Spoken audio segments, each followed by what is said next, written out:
You know what I always think about is that अगर हमारी माओ को हमारी जितनी अपॉर्चुनिटी मिली होती तो वो आज कहाँ से कहाँ होती।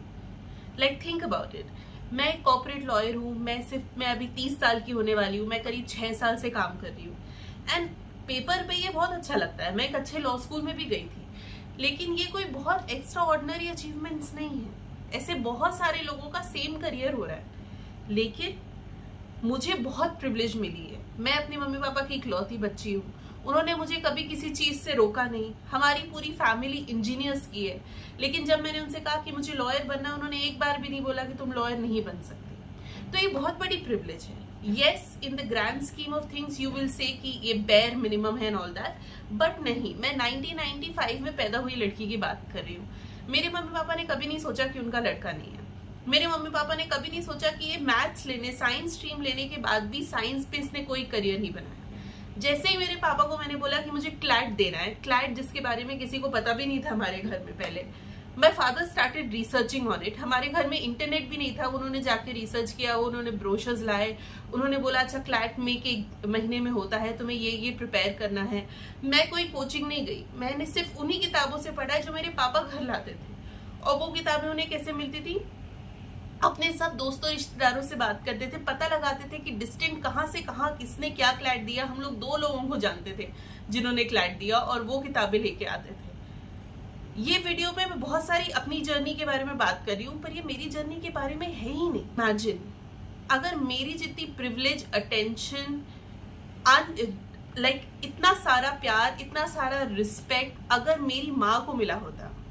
My mother who was born in 1967, my mother who lost her father when she was 6 years old and lost her mother when she was 27 years old, my mother who was married when she was 21, my mother who was raised by a family of her relatives, her chacha और उनकी family, my mother who was 1 out of 6 kids, my mother who did 11, तब 12th नहीं होता था, 11 तक पढ़ाई करने के बाद उन्होंने BA किया और फिर MA किया पॉलिटिकल साइंस में, और वो एक हिंदी मीडियम स्कूल में पढ़ी, और उसके बाद वो शादी होके घर आ गई। उन्हें इकोनॉमिक्स से डबल MA करना था, पर उन्होंने वो नहीं किया। वो घर आ गई और वो घर की बड़ी बहू थी। घर में जब वो आई तो सास, ससुर, हस्बैंड और 2 देवर थे। वो उनके लिए काम करती रही। बाद में उन 2 देवरों की शादी हुई, सबकी अपनी फैमिली हुई, वो सब अलग है। But a 21-year-old woman became the करता धरता of the entire house. And मुझे ऐसे लगता है कि ये कोई बहुत एक्स्ट्रा ऑर्डिनरी स्टोरी नहीं है, ये हर घर की औरत की स्टोरी है उस टाइम पे।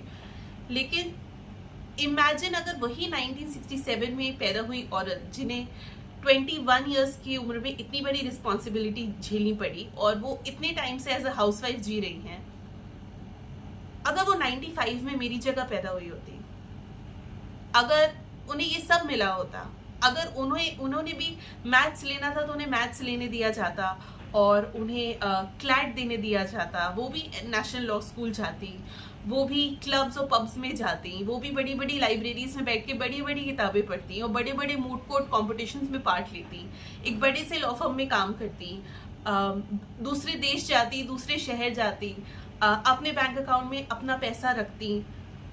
अगर मेरी मम्मी को 1/4 भी वो प्रिविलेज मिली होती जो मुझे मिली है, मेरी मम्मी मुझसे कम से कम 10 गुना अच्छा करियर रखती, क्योंकि उनके ज़्यादा उनमें जो मेहनत करने की कैपेबिलिटी है, उनकी जो विल पावर है, उनकी जो लोगों को सुनने, समझने और परखने की कैपेबिलिटी है, and the best of all, वो मेहनत से नहीं डरती।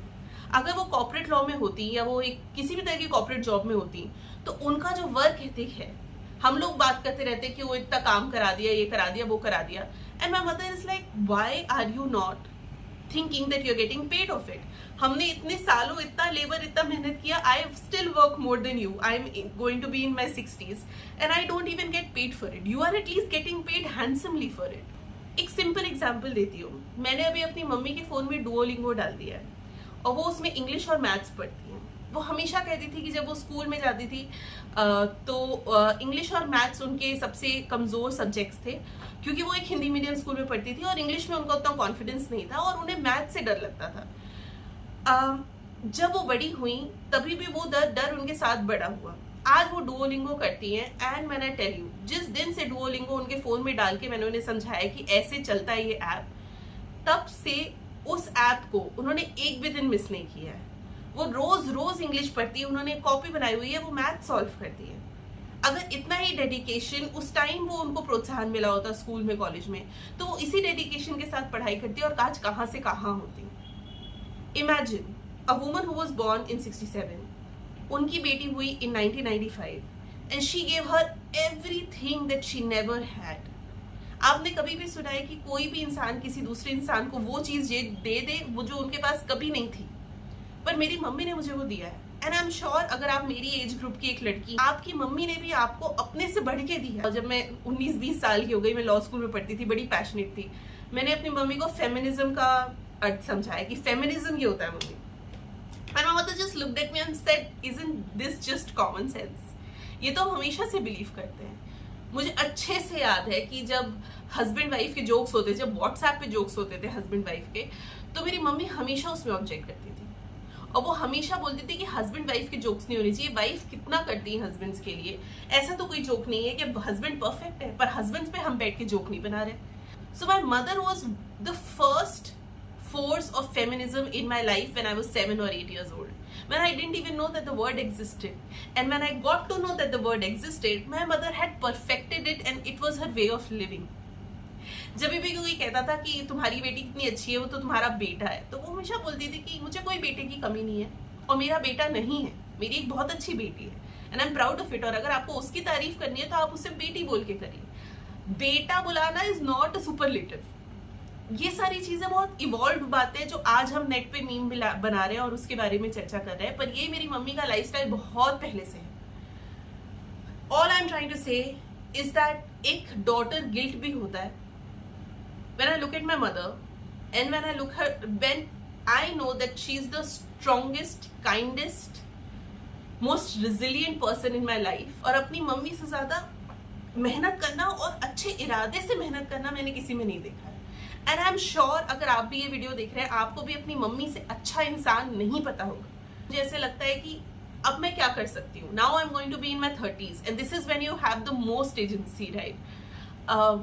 मुझे नहीं पता कि मुझे बाद में बच्चे पैदा करने हैं या नहीं, या कुछ नहीं करना, या उन सब चीज़ों के बारे में मैं अनक्लियर हूँ, लेकिन मुझे इतना पता है कि जितना मेरी कमाई है, जितनी मेरी कुव्वत है, जितने मेरे पास टाइम और वेवलेंथ है, उसमें मैं अपनी मम्मी की लाइफ जरूर बेटर करूँगी, चाहे कुछ करूँ या ना करूँ। You know, kids are something that you make and then they will come into your life, they might love you, they might not love you, but I know how much dedication and love my mother has shown to me, both my parents but specifically my mom। आपसे भी बहुत सारी चीजें छिनी हैं, आप भी कोई बहुत इवॉल्व जनरेशन में पैदा नहीं हुए हैं, आपसे भी पेट्रियार्की ने बहुत कुछ छीना है, तो आपसे तो 50 गुना ज्यादा आप पेट्रियार्की ने आपकी मम्मी की लाइफ से छीना है। आपकी मम्मी से पेट्रियार्की ने जो जो छीना है, आप अपने फेमिनिज्म से, अपने एजुकेशन से उनकी लाइफ में वो सब भर दीजिए। मदर्स डे का वेट मत कीजिए, गो हग योर मॉम।